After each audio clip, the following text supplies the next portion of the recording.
Hello, everyone, and welcome to Core Conversations. I am Charlie Thomas, the Executive Director of ACTC, the Association for Core Texts and Courses.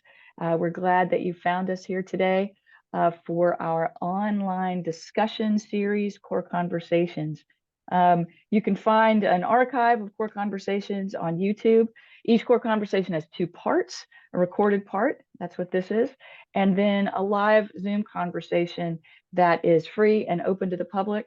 And in this case, it is very much my pleasure to bring Alex Priou to talk to us about Thucydides and Plato.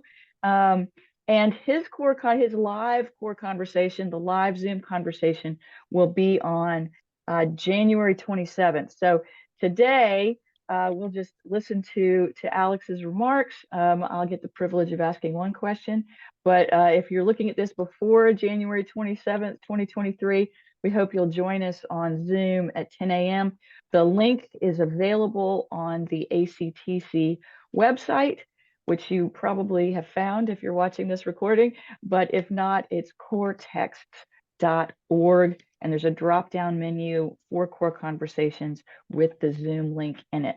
So we hope you'll come and invite your colleagues and friends and anyone who's interested in Thucydides, Plato, and good conversation about all of the above. So hi, Alex. Thanks for doing this. Thanks for having me. Yeah, I'm going to let you introduce yourself if that's all right, and hand it over to you. Thanks. My name is Alex Priou, and I teach. I can never remember my title. I'm either assistant teaching professor or teaching assistant professor. Doesn't make a difference to my paycheck, so who cares? But in the Herbst program for Engineering, Ethics, and Society at the University of Colorado in Boulder, and I work on Greek philosophy. Written a bunch of stuff on Greek poetry, Greek philosophy, more contemporary things, and I have a book on the Parmenides. And I'm actually working on a short volume on the Symposium that should be out actually in a few months, maybe late spring or early summer, who knows, from Political Animal Press. So if you're listening to this, keep an eye out for that. I also have a podcast, The New Thinkery, that I run with two friends of mine, Greg McBrayer and David Barr, and go check us out. We talk about core texts, right? And we recorded one with you guys at the ACTC. Yeah. That's right. Yeah. So I'll just begin. The Thucydidean backdrop to Plato's Symposium. I should begin by clarifying the title I've given my remarks today, the Thucydidean backdrop to Plato's Symposium. I chose the phrase Thucydidean backdrop rather than say historical situation or cultural context to make clear that I do not intend to relativize Plato's text, teaching, or thought. Rather, my aim is to exhibit the connection that Plato himself establishes between his text and that of Thucydides.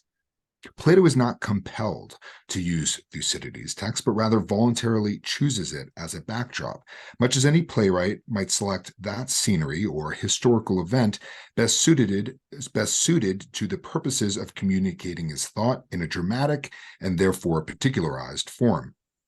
I should also note that this paper is meant to expand upon some observations I made in a talk I gave at the ACTC's last meeting at Notre Dame in spring 2022, and that talk had the title, Plato's Republic in its Thucydidean Context. And I'll begin by elaborating upon some remarks I made about Thucydides in that talk, focusing on 5 events in particular, before going on to discuss how these events inform the drama of the Symposium. Okay, the first of these events is the Battle of Salamis, which effectively brought the Greco-Persian Wars to an end. Themistocles' strategy in this battle was to abandon Athens so as to fight the Persians with the other Greeks on the strait separating the Peloponnesus from mainland Greece and in the narrow stretch of water separating Salamis from Attica.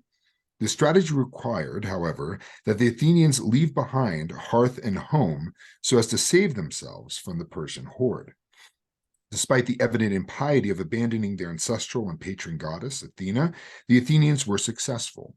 Not divine providence, but human ingenuity had saved them, and it had succeeded precisely where one would have expected divine punishment instead. Understandably then, when the Athenians returned home victorious, Their energies were directed first and foremost to surrounding Athens with the long walls. They appear to have waited a bit longer to rebuild the Parthenon. Athens may have defeated Persia, but Persia had defeated Athena. Themistocles' strategy had a transformative effect on Athens, an effect Thucydides relates through a remark an unnamed Athenian makes to the Spartans in the lead-up to the Peloponnesian War. This Athenian attempts to delay the imminent hostilities by reminding the Spartans and their allies that, though they had indeed aided Athens during the Battle of Salamis, they had done so, quote, from cities being dwelled in, end quote. That is, from cities in which their homes stood, still occupied, while the Athenians fought, quote, from a city which is no longer, and on behalf of one with little hope of being. Notice it's the present. The city, it is no longer, even though it's still exists. After Salamis, Athens could no longer be what she had been before, but what she was to be hereafter had yet to be determined. New questions necessarily arose. If the old Athens was gone, what was the new Athens going to be? What could she be without Athena? Could she be a better city? Could she perhaps even be the best city imaginable? The next pair of events relevant here are Pericles' funeral oration and the subsequent plague. The new emphasis on human ingenuity in Athens created a climate of competitiveness that Pericles understood threatened the unity of the city. His solution to this difficulty was to beautify the Athenian regime or polity, and so provide an answer to the above series of questions. Among Athens' beautiful qualities that Pericles relates are the luxuries she enjoys from her empire and are acting as the school of the rest of Greece. Accordingly, Pericles instructed his Athenians to, quote, contemplate the power of the city every day in what it does and become lovers of it, end quote. But when a plague came to Athens, the dissoluteness of her citizens became manifest, so that she was forever exposed as having fallen far short of Pericles' beautification. And, as Pericles himself was eventually compelled to confess, there was little lovable in the oppressive tyranny she exercised over the subject cities in her empire, a tyranny not freely chosen as beautiful, but reluctantly accepted as necessary, lest those whom they now tyrannize later turn in their newfound freedom against Athens. The final two events I'll touch on are the Melian dialogue and the Sicilian expedition, and here I'll go into greater detail than I did before. The Melian dialogue was an exhibition of Athenian realism, or, to be more cautious, Athens' most vocal attempt at realism. There they posited that there is a law of nature governing gods and men alike, according to which the strong do what they can and the weak suffer what they must. In light of this new understanding of the world and the gods that putatively inhabit and govern it, the Athenians at Melos expressed their desire to be seen as, or to become, the masters of the sea, now Kratores, effectively putting Poseidon out of work. The Sicilian expedition, on the other hand, is, according to Thucydides, an expression of the Athenians' Eros, that is, their attempt to transcend their limits as men and as a city by becoming again, and to quote Alcibiades, the masters of the sea.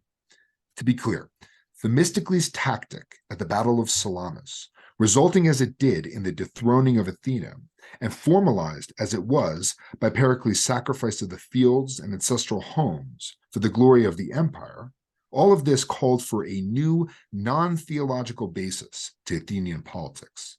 What that basis could be is explored in the Republic, in Glaucon's erotic longing for moral and philosophic self-transformation and ultimately regime change, and the ultimate breaking of that longing against the rock of reality, the reality of his limitations as a man, and more fundamentally, the limitations of man as such. But the Athenians do not take Glaucon's path to moderation. Their Eros did not break, but rather sought fulfillment by turning themselves again into the masters of the sea. The Symposium takes place in 416 BC, just prior to these events, some months before the Melian dialogue and a year and change before the Sicilian expedition. Now, Plato connects these events, and more importantly, Thucydides' presentation of them to the Symposium, not simply by date, but also by characters, by setting, and by theme. The dialogue relates the story of a gathering at Agathon's house, at which no fewer than 3 of those accused of profaning the mysteries are in attendance. One of these is Alcibiades. the main advocate for the Sicilian expedition and its co-leader, who would fall in and out of favor with the people back and again for the rest of his political career and indeed his life. The setting concretely recalls Thucydides, who tells us that the profanation of the mysteries took place in playful drunkenness at private dwellings out of arrogant pride or hubris. But what is profaned at Agathon's gathering is not the Eleusinian mysteries, but the god Eros, and the guilty party is not Alcibiades, but his supposed corrupter, Socrates, who explicitly denies the divinity of this old and venerable god. Such is at least the infamy of the conversation that likely arouses the anonymous comrade's interest in it. This brings us to the theme of the symposium. The Melian dialogue, as befits the only dialogue in Thucydides, raises the most serious question, the question concerning the gods, whether there are gods, they rule, and they are just on the one hand, or whether what governs the world, including the gods, if indeed they exist, is rather a natural law that at best disregards our concerns with justice and at worst rewards the unjust. The Athenians choose the latter, the clash of wills and power, and thus seek to become again the masters of the sea. That choice, we learn from Thucydides, required the satisfaction of their eros. It required, in other words, the affirmation of the most ambitious erotic aims as good. It was Socrates, however, who submitted those aims to critique. Contrary to the popular infamy that surrounded the gathering at Agathon's house, it seems that Socrates was not the corrupter of Alcibiades, and thereby the destroyer of the Athenian empire, but the one man who understood its passions well enough to be able to offer some moderation, not to say a cure or solution, had those powerful men he spoke with only been disposed to understand it and, of course, able to implement it politically. If the problem facing Athens at the time of the gathering in the Symposium is unbridled eros, the solution must involve some attempt to restrain it. Here it's helpful to recall Leo Strauss's division of the 6 speeches on eros into 2 groups of 3. The first 3 he calls uninspired, the second 3 inspired. By uninspired, he means that in each of these 3 speeches, eros is subordinated to a principle or concern external to it. Phaedrus subordinates eros to gain, Pausanias to moral virtue, and Eryximachus to techne or art. In other words, eros can be made calculating and self-serving. It can be made decent through moral self-restraint, and it can finally be managed technically through a rational concern with harmony and balance rather than pleasure-seeking and desire satisfaction. These are the conventional restraints of eros: be sensible, be decent, and live a balanced life. But if these are the restraints, why go any further? Because they are conventional restraints, and none of them seems to work any longer in imperial Athens. Even when the Athenians seem most calculating, to take the first example, as in the Melian dialogue, still that calculation is subordinated to the desire for honor and glory, for everlasting fame. It's subordinated to eros. Plato thus ventures beyond these uninspired speeches into the inspired, those of Aristophanes, Agathon, and Socrates. And here's the contest of the poets and the philosopher. By inspired, Strauss means that in each, eros is viewed in relation to an end proper to it, one's own, the beautiful, and the good. In these speeches, then, we find an internal analysis of eros that, as I hope to show, bears on the political circumstances related in Thucydides and on the larger question of the gods. Plato can do this because what he elaborates here is a political psychology, a critique of our highest hopes and aspirations in light of our fundamental longing to live a good life. Aristophanes initially appears to endorse eros as love of our own, in the sense of our own half. He is much more critical, rather, of what he calls our ancient nature, our spherical ancestors who thought proud thoughts and therefore made an assault on the gods. Zeus punished them by cutting them in half, thus bringing us to our present form. We seem far removed, then, from the sort of deeds that earn divine vengeance. But then why does Zeus threaten us with further splitting into one-eyed cylindrical monsters if these proud thoughts are not a current possibility? Why the need for further vengeance? Our suspicion, that our ancient nature remains a present possibility finds confirmation in the sole example Aristophanes gives for these circle men, namely Homer's presentation, and he singles out Homer by name, Homer's presentation of Ephialtes and Otis's assault on the Olympian gods. Homer speaks twice of Ephialtes and Otis, once in the Odyssey, as Odysseus takes his tour of Hades, and then in the Iliad, in Diomedes' consolation to Aphrodite upon being wounded by Diomedes, the same Diomedes who will immediately go on to wound Ares.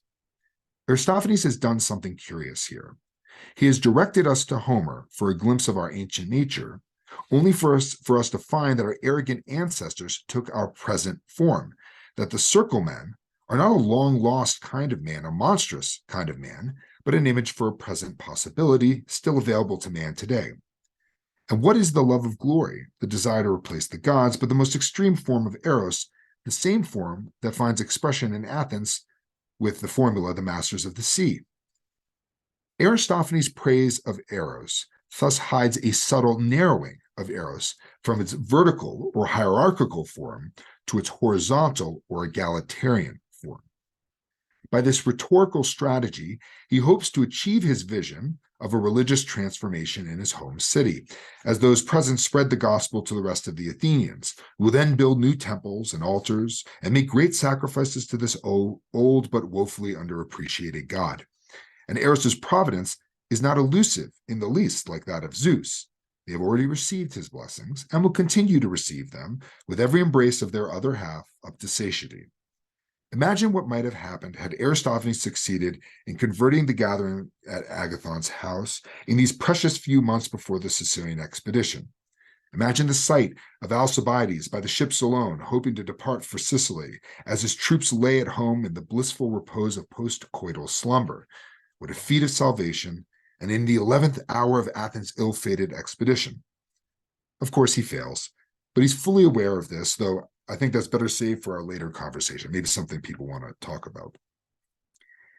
Moving on to Agathon. Agathon presents Eros as of the beautiful, and his speech is a masterpiece of urbane wit and subtlety. He alone seems to present Eros as a god, as capital E, Eros, and likewise, he genuflects and defers to the gods and divine law. Yet everyone present understands that his praise of Eros, the divine poet, is really just an ironic praise of himself, Agathon. He says there has been a regime change among the gods, from the goddess Necessity or Ananke to the god Eros. Agathon describes Eros, in turn, using some verses from Homer about the goddess Ate, or deception. But if all these divinities are creatures of the poet, then doesn't deception in a way still rule, and therewith also necessity? Agathon's teaching seems to be this. The poet brings everyone together through love of the beautiful, namely love of the beautiful poems and their beautiful gods as crafted by the poet. And the poet thereby establishes friendship and peace among them. But this beautiful veneer is a deception, beneath which hides the harsh rule of necessity, responsible for enmity and war. The fatal flaw in Agathon's speech, however, is revealed in the passing remark he makes, that Eros is responsible for the present peace. He means, of course, the peace of Nicias. Nicias, however, is a wholly unerotic man. Far more erotic was his opponent, the greatest advocate of the Sicilian expedition, which did not keep, but rather broke the peace, the notorious Alcibiades. Socrates says in the Hippias Major, the beautiful things, specifically practices and laws, are the cause of all strife and fighting, of war. That is, naked, unrestrained Eros properly leads to competition, as those seeking immortal fame vie against one another for victory and therefore glory out of the defeat of their worthy opponents. Quite irresponsibly, even if unwittingly, Agathon encourages a passion that leads not to peace, but to war. This poet's praise of Eros accelerates the very sickness for which Athens is in desperate need of a cure. We have then the following challenge before Socrates. Aristophanes sensed the threat Eros posed to imperial Athens, that the city yearned for redemption and ultimately transcendence, that such ambition risked, in its attempt at superhuman wholeness, collapsing under its own hubristic weight. Aristophanes' solution was to conceal a restraint of Eros beneath a praise of Eros, of a private and domestic form of Eros, love of another as one's missing half, as love of one's own, on pains of divine punishment. In short, piety is to domesticate love. Aristophanes ultimately concedes, however, that his speech is likely too little too late, though his tale might speak to someone like Pausanias, who seeks a lasting love and fusion with his beloved. It cannot speak to Pausanias' beloved, Agathon. For the very same Agathon, whom Aristophanes would threaten with the divine vengeance for further assaults on the gods, rejects them entirely in outright atheism, which not only declares his disbelief in them, but pronounces the poet's arrogant pride as their maker. Again, I think Aristophanes is aware of all this. I just want to be clear about that. Is Agathon then the circle man in human form? He does combine the goddess Ate and the god Eros into an androgynous alternative to the Olympian gods. But more fundamentally, he argues that the seductive femininity of his poetry is identical to courage and manliness. This combination is no doubt a symptom of the psychic illness plaguing Athens, to which illness Aristophanes admits he has no remedy. Is Agathon, then, who becomes the locus for this quarrel between poetry and philosophy? After Aristophanes speaks, Socrates praises Eryximachus and anticipates that Agathon will speak well. His silence about Aristophanes is, I believe, his quiet way of signaling his disapproval, of suggesting thereby that more can be done for Athens, that there is another path to restraining the Athenians' Eros. How does Socrates do this? Most obviously, it's by subordinating the ends of Eros, as discussed by the poets, namely one's own and the beautiful, to the higher standard of the love of the good, here presented as a third form of Eros.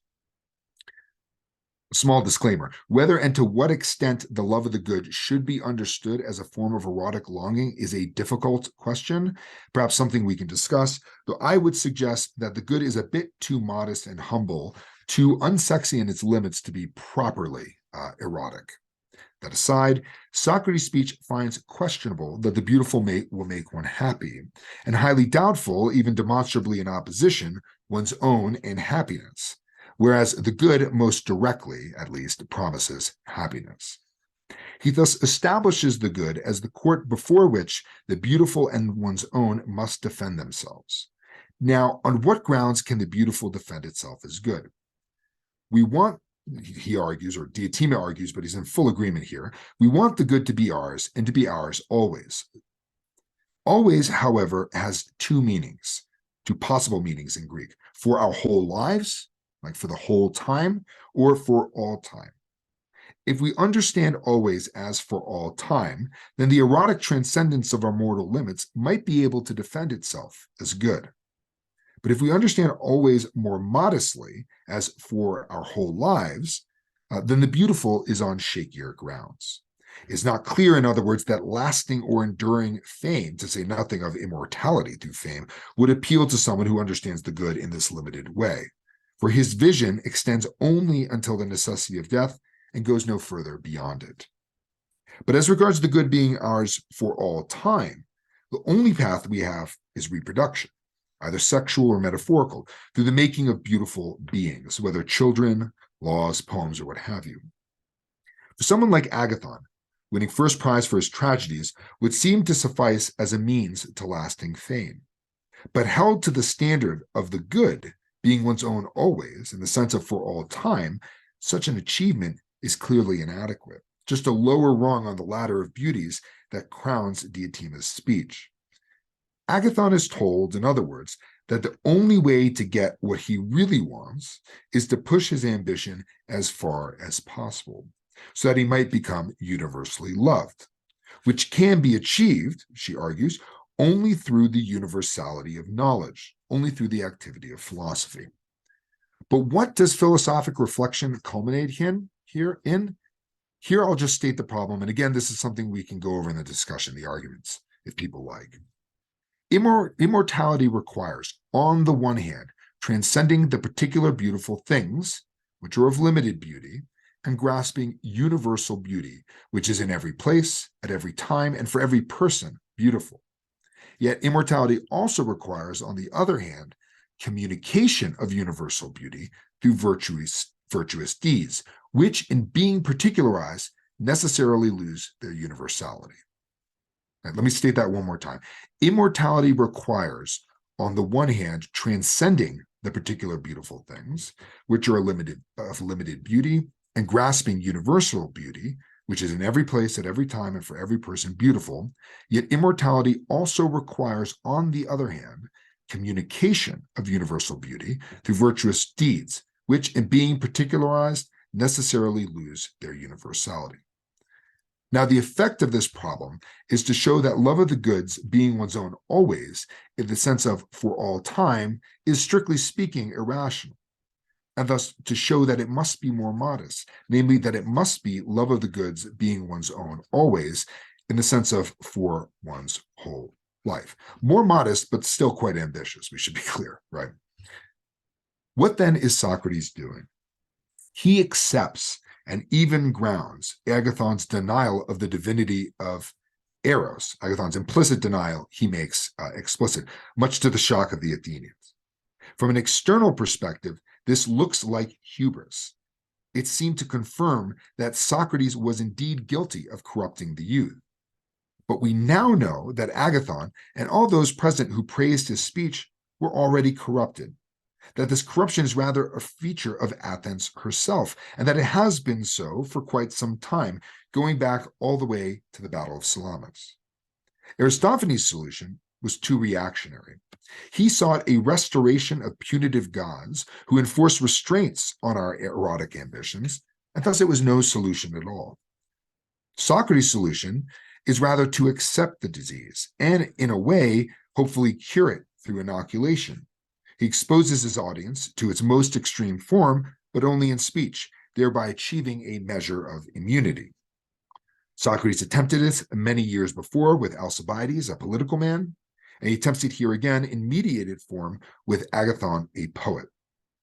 Socrates seems to sense that he needs a poet rather than a politician, someone who can write beautiful poems, tragedies about such longings that might serve as a cure for Athens, or more modestly, for any polity of the future that might, like his Athens, find itself caught between a hopeless partisan cynicism on the one hand and unbelievable dreams and ambitions on the other. Agathon, it turns out, is too much concerned with present popularity, with making things the many deem beautiful, but rather than beauties enjoyed by the few but unattractive to the people, to write such philosophical dramas. That poet turns out rather to be Plato. I'm all done. Thanks, Alex. You know, it's very, very difficult to give a speech just to you, like a talk to you. I'm used Yeah. to, like, peals of laughter and applause and everything. Right, We'll have right. to It's settle. difficult to deal without your typical adoring crowd. I get Yeah. that. I'll Or the interpret silence as gallery, humble awe. Yeah. David and Greg making fun of you constantly and That's interrupting you. true. That's also probably disorienting. I could have done that. I could have made fun of you in the middle. But I didn't want to. That was really fascinating. Thank you. Thank you very much. I'm to limit myself to one question. So those of you watching, if you have questions, remember you'll have an opportunity on January 27th at 10 a.m. on Zoom to become a part of this conversation. We hope it will be a real conversation. Yeah. I'm meant to limit myself to one, but I think I can sort of cheat a little bit and sneak in two related questions, if you don't mind, Sure, yeah, with your permission. Yeah. So the first part of it's kind of formal and maybe not that philosophical or deep, but it's very interesting to me. You mentioned fairly early on in the paper that the Melian dialogue is the only dialogue in Thucydides' history. And I wonder if I could push you a little bit on that. It seems like there's something in the debate among the Corinthians and the Athenians and the Spartans early on that looks very much like a dialogue. The Mytilenean debate looks very much like a dialogue. Is there something about the Melian dialogue you think that distinguishes it or makes it more? And specifically, more like a Platonic dialogue? Because I'm very interested, and we don't need to go down my rabbit holes, but I'm very interested, as well as the kinds of things you're engaging so deeply and thoughtfully. I'm really interested in some formal connections between Thucydides and Plato. I mean, taking well-known historical characters in important historical settings and constructing speeches for them in the interest of doing political philosophy. Right. When you frame it like that, Thucydides and Plato have that in common. Of course, Plato kind of perfecting the form, but there seems to be something. So that's the first part of my question. Is, do you think there's something about the Melian dialogue, and maybe I can frame it slightly differently, that sort of leans more toward what Plato would make would turn dialogue into kind of a richer and deeper thing? Or do you think that these other instances are also dialogues, or do they lack something in your estimation? The second thing is also about the Melian dialogue. That's why I'm sneaking it in, and I'm very interested in this claim that the Athenians are leaving Athena behind and refounding Athens with a more secular or kind of approach to self-definition. And in the Melian dialogue, as you well know, the Melians say, you may be stronger and we may be out here in the middle of the sea, but the gods will see you, and we have as much claim on the gods as you do. And the Athenian response is, there's several responses, but one of them is, um, how do we know if the gods love us or not? They give us success. Look at us. The gods must love us, right? So I wonder if that, and I'm trying to understand your presentation of circularity. I wonder if that's a kind of a circle man move to say, look at me. It's all here. I've collapsed the sort of external, internal, transcendent, and mundane. My concrete reality is actually evidence of a kind of uh, divinity that makes it unnecessary, or a relationship to divinity that makes it unnecessary for me to look beyond myself. Yeah. So, the first question, there's a good textual reason to take as the only dialogue. The way it's written is absolutely unique, right? Name and then speech, right? So very much like, any Platonic dialogue, they begin with name and speech, even the reported ones, right? Obviously, the speeches have a kind of like the more formal rhetorical speeches, whether they're more private or they're before a kind of assembly of people, or the people, or different groups, like the one you mentioned. They have a kind of latent dialogic, right? So what somebody says before you is going to have to change what you yourself say, and that's going to be a kind of dialogic thing. So there's obviously something that's similar going on. That being said, nowhere do you see in Thucydides this kind of back and forth shifting premises. It's also the only place where I think Athens' core view is tested and thereby revealed. The Melians are not Socrates, let's be frank, but they do advocate the view against which I don't think the Athenians have a good argument, right? Which is, the gods reward the just. If you are capable and you work hard, they'll reward you. Athens is forced to propose an alternative account of things, right? Which is this idea of natural law. So I might differ from you a little bit and say that the view they advocate is more of a position of this natural law that they say they know governs human being, and they believe, right? And this is where you really do see the effects of the Battle of Salamis, right? When you defeat an imperial enemy through that kind of tactic, abandoning it, you start to realize, oh, we won because we're good, but the Persians have it right.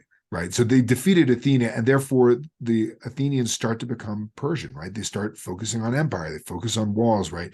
Real just physical power. Now, the only conditions under which that could be a replacement for somebody like Athena is if you push towards this self-divinization, right? And this would be the circle man bit. and so I'm in a way answering both questions at the same time, Yeah. but you have to kind of, you have to go in that direction, right? Now, the Athenian realpolitik, which is what it looks like you get in the Melian dialogue, is, oh well, we're just using this as a tactic, right? Scare the hell out of everybody, and then they buckle. Typical sort of imperial tactics. But then the question becomes is, what is their relationship to their reputation that they're trying to cultivate?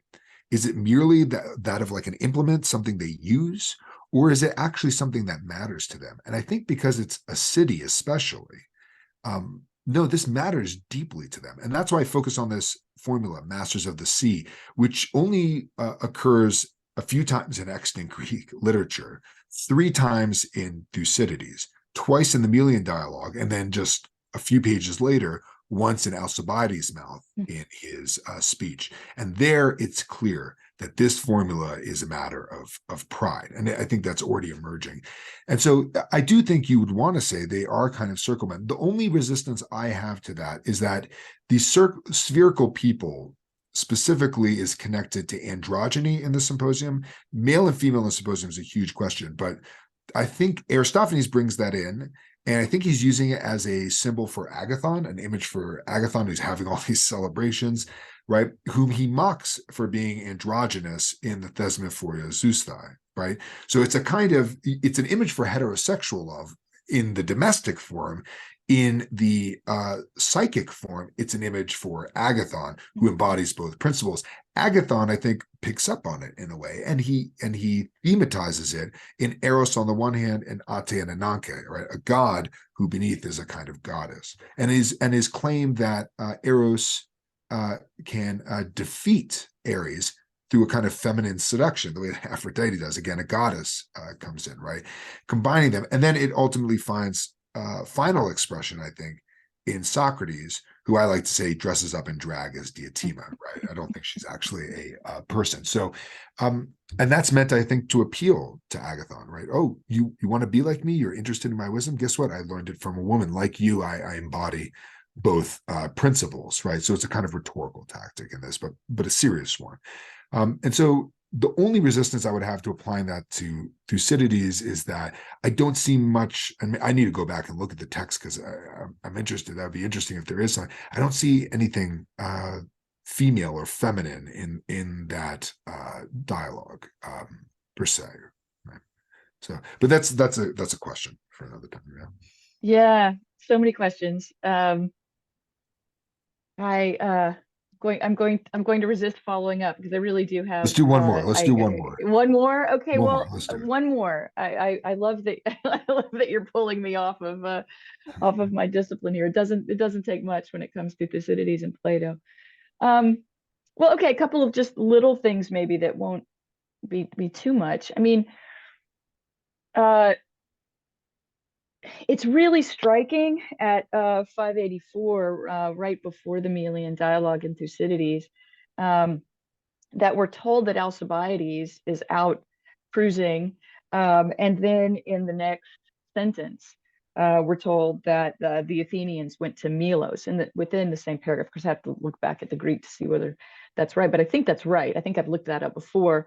Um, and so there is, you talk about in the Melian dialogue, that we have these people named, and of course that's what we get when Platonic dialogue takes shape. But Thucydides seems to me to be doing something intentional when he either uses specific names or he kind of uses generic tags within these speeches that seem to me to be moving toward dialogue. Maybe I see them a little bit more in that shape than you do. Um, and so we know that Thucydides has set it up, that he's going to be very willing to construct speeches and attribute them to people, um, because he thinks they're within their character, and they are accurate to some standard, which I of course think is philosophical as well as historical. Right. But I'm sure that's controversial. Um, but in this moment, I wonder, and it's very speculative, but I wonder if Alcibiades is the general at Milos, but for some reason that Thucydides is attributing it to the Athenians, which raises the question, why? And you can do the why in both directions. Clearly, he could have known the Melian expedition. Had to be able to know who that general was, whether it was Alcibiades or not. But he chooses to give the speech to the Athenians. Or on the other side, if it was Alcibiades, why not give the speech to him? One possible thought that I have is that in these moments where Thucydides really wants to drive home changes in the character of Athens, he pulls back to these generic names rather than giving specific ones. But again, that's entirely speculative. So I guess the more specific question, the Alcibiades thing's pretty out there. But do you have a sense of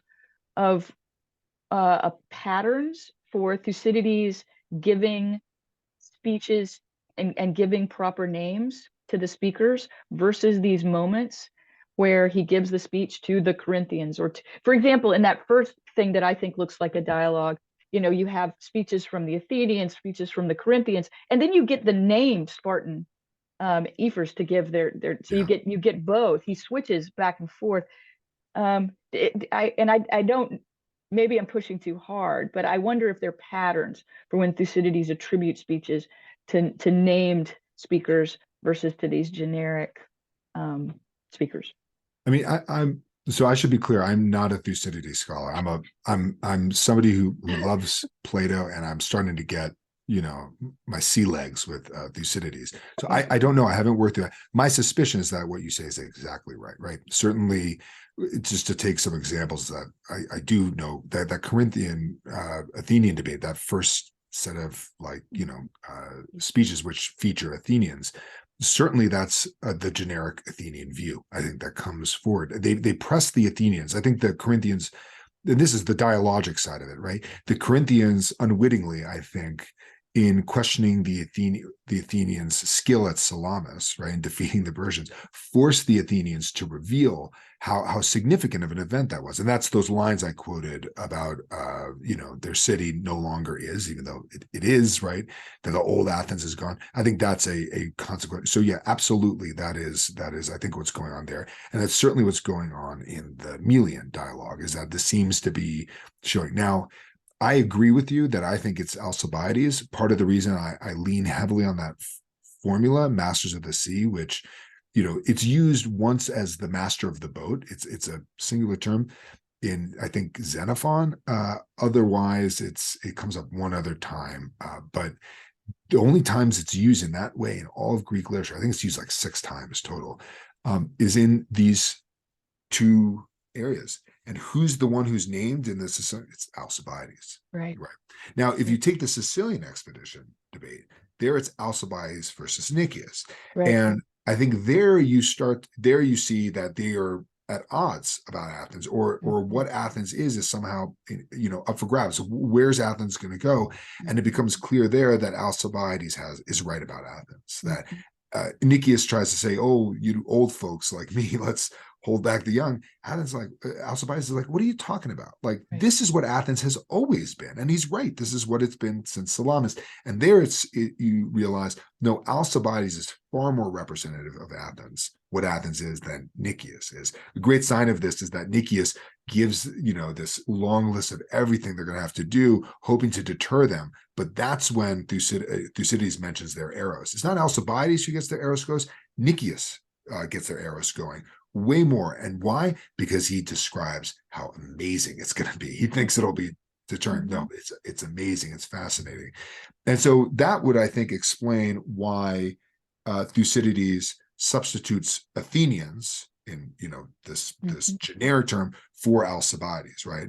And he shows you by this linkage of terms and then by Alcibiades' victory that he is indeed the one who embodies, and to a greater extent, not fully, understands Athens or embodies what Athens stands for. But I suspect that you're right, that when he goes to a more generic audience or speaker, and it's not clear who it is, what you're getting right there is at that time or at that phase in the history of whatever city, they represent Right. their sort of prevailing view. Yeah. Great. Thank you so Great, much. thank you. I'm so Great glad question. we're going to be able to continue this conversation. Um, and if you're watching this video before January 27th, 2023, you get to join in the conversation with us. Our ACTC core conversations are open, free to the public. Invite your students, invite your friends, anyone who's interested in conversation. Interest in Plato and Thucydides is a bonus, but just interested in serious conversation about important things, which we hope is also enjoyable. We'd love to have you join us. Um, Once again, thanks, Alex. Really Thank you, Charlie. This is appreciate this. great. Enjoyed it very much. Okay. Thanks for Bye, having me. everybody. See you Bye-bye. soon.